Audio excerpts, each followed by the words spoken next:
So hello friends, welcome to my new video.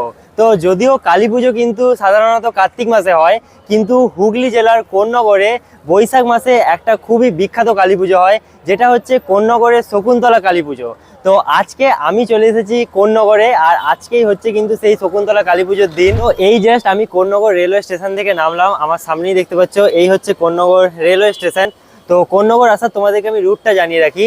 তোমরা যদি Howrah station থেকে আসো তাহলে তোমরা ব্যান্ডেল লোকাল বা বর্ধমান মেন লাইন লোকাল বা গোঘাট লোকাল যে কোনো লোকাল ট্রেন ধরে কিন্তু কোন্নগর স্টেশনে পৌঁছে যেতে পারবে। এছাড়াও কোন্নগর আসার আরেকটা রুট আছে, যেটা হচ্ছে তোমরা যদি সোদপুর থেকে পানিহাটি ফেরিঘাট পর্যন্ত যাও তাহলে পানিহাটি ফেরিঘাট থেকে তোমরা কিন্তু নদীটা ক্রস করেই ডাইরেক্ট লঞ্চের মাধ্যমে চলে আসতে পারবে কোন্নগর ফেরিঘাটে। তো দেখতে পাচ্ছ এখন আমি কিন্তু রেল স্টেশনের সামনে আছি। এটা হচ্ছে কোন্নগরের 1 নম্বর প্ল্যাটফর্ম, আর 1 নম্বর প্ল্যাটফর্ম থেকে আমি সোজা রাস্তাটা দিয়ে এই দিকে রাস্তা ধরে কিন্তু ডান দিকে চলে যাব, তাহলেই আমি পৌঁছে যাব সেই কোন্নগরের শকুন্তলা মায়ের মন্দিরের সামনে। তো আজকের এই ভিডিওতে আমি তোমাদেরকে এই কোন্নগর কালী মায়ের সম্পূর্ণ ইতিহাস বলবো, আর এই কালী পুজোর তোমাদেরকে বিভিন্ন মুহূর্ত আমি এই ভিডিওর মাধ্যমে তোমাদের সামনে তুলে ধরবো। যে রাস্তা দিয়ে আমি আসছি সেই পুরো রাস্তা জুড়ে কিন্তু বিভিন্ন ধরনের ছোটখাটো দোকানপত্র বসেছে। মেন মন্দিরের সামনে কিন্তু বড় মেলা বসেছে, আর রাস্তার চারিদিকেও কিন্তু অনেক দোকানপত্র বসা শুরু হচ্ছে। সো ফাইনালি আমি চলে এসেছি মায়ের মন্দিরের একদম সামনে, আর এখানে দেখতে পাচ্ছ এবছর কিন্তু 135তম বর্ষ, আর এই হচ্ছে মায়ের সেই মন্দির। তো মন্দিরটাকে মানে জাস্ট ফুল দিয়ে সেরাভাবে ডেকোরেশন করা হয়েছে, আর কিছুক্ষণ পরেই কিন্তু মা মন্দিরে চলে আসবেন। তো দেখতে পাচ্ছ মন্দিরের ভেতরে কিন্তু প্রস্তুতি চলছে, আর ভেতরে একদম মায়ের বেদিটা দেখতে পাচ্ছ, এই বেদির উপরেই কিন্তু মাকে এনে বসানো হবে। আর পুরো মন্দির কিন্তু সাজানো চলছে, অলরেডি সাজানো হয়ে গেছে প্রায় বাইরটা পুরো।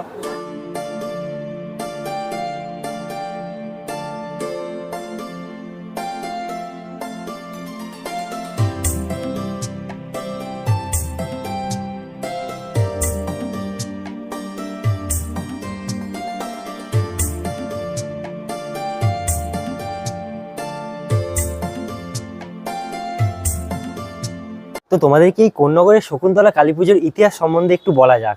তো আগেকার যুগে এই হুগলি জেলাটা কিন্তু সম্পূর্ণ জঙ্গলে ঘেরা ছিল, আর এখানে প্রচণ্ড ডাকাতের উৎপাত ছিল। আর এইখানে যেখানে শকুন্তলা কালীমার মন্দির আছে সেইখানে এক বিশাল অশ্বত্থ গাছ ছিল, যে গাছের নিচে কিন্তু একদল ডাকাতের ডেরা ছিল, যারা ওই অশ্বত্থ গাছের নিচে একটা মায়ের থান ছিল, সেই থানে পুজো করত। প্রত্যেক বছর বৈশাখ মাসের কৃষ্ণা তৃতীয়া বা তার পরের কোনো একটা শনিবার সেখানে কিন্তু একটা মায়ের বিশেষ পুজোর আয়োজন করা হতো। আর এই অশ্বত্থ গাছে পরবর্তীকালে কিন্তু প্রচুর শকুনের উৎপাত হয়, আর সেই থেকে কিন্তু এই কালী মন্দিরের নাম রাখা হয় শকুন্তলা কালীবাড়ি, আর এই মায়ের নাম করা হয় শকুন্তলা মা কালী।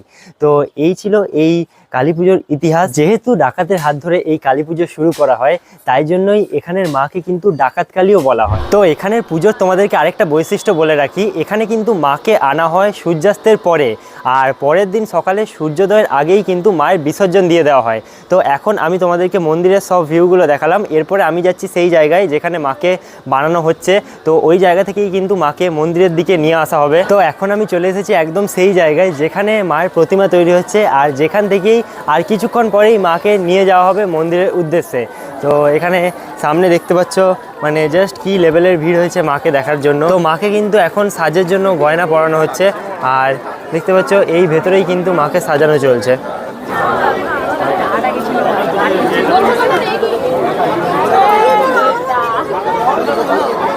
আর আজকে কিন্তু এখানে শুধুমাত্র শকুন্তলা মা কালী নয়, আরও অনেকগুলোই কালী পুজো হয়। তো সেই সব ঠাকুরগুলোকেও কিন্তু এখানে সাজানো হচ্ছে, আর মণ্ডপের উদ্দেশ্যে এক এক করে নিয়ে যাওয়া হচ্ছে। তো শকুন্তলা মায়ের পাশেই এখানে কিন্তু মনসাতলা মাকে সাজানো হচ্ছে, আর ভেতরে দেখতে পাচ্ছ এই হচ্ছে কিন্তু মনসাতলা মায়ের সাজ। তো এখন আমি চলে এসেছি সেই জায়গায় যেখানে কিন্তু কালকে ভোরবেলা মাকে বিসর্জন করা হবে, যেটা হচ্ছে সাধুর ঘাটে।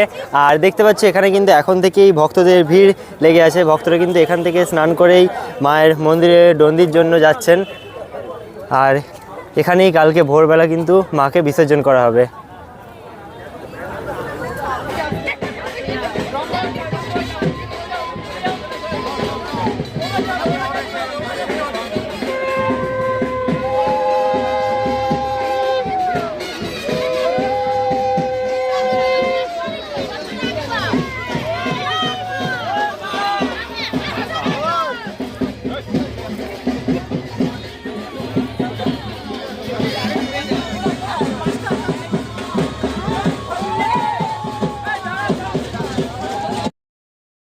তোমাদেরকে বলেইছিলাম যে এখানে বড় মা ছাড়াও আরো অনেক পুজো হয়। তো এই দেখো একটা ঠাকুর কিন্তু যাচ্ছে।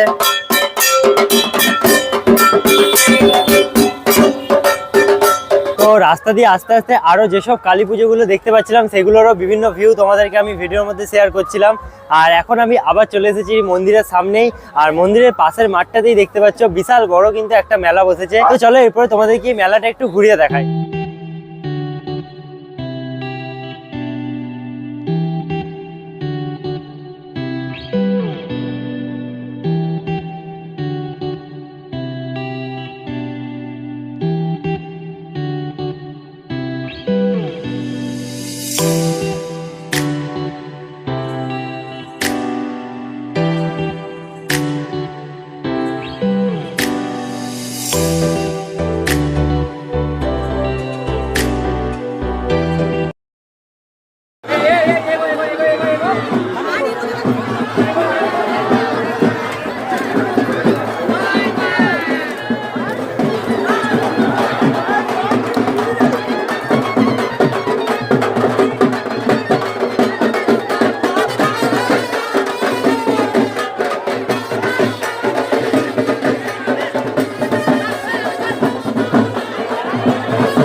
তো কোন্নগরের শকুন্তলা কালী মায়ের পর এক এক করে বাকি সব প্রতিমাগুলোও কিন্তু মণ্ডপের দিকে এগোতে থাকলো। আর তোমাদেরকে আজকের এই ভিডিওতে আমি কোন্নগরের কালী পুজোর বিভিন্ন মুহূর্ত শেয়ার করলাম, আর শকুন্তলা কালী মায়ের কিন্তু মণ্ডপ যাত্রা তোমাদেরকে পুরো দেখালাম। তো আজকের এই ভিডিওটা তোমাদের কেমন লাগলো সেটা আমাকে নিচে কমেন্ট বক্সে অবশ্যই জানাবে। আর এরকম টাইপের বিভিন্ন ফেস্টিভ্যাল রিলেটেড ভিডিও দেখার জন্য এই চ্যানেলটা তোমরা সাবস্ক্রাইব করতে পারো। তো আজকের এই ভিডিওটা এখানেই শেষ করছি, দেখা হবে খুব তাড়াতাড়ি পরে কোনো একটা নতুন ভিডিওর সাথে।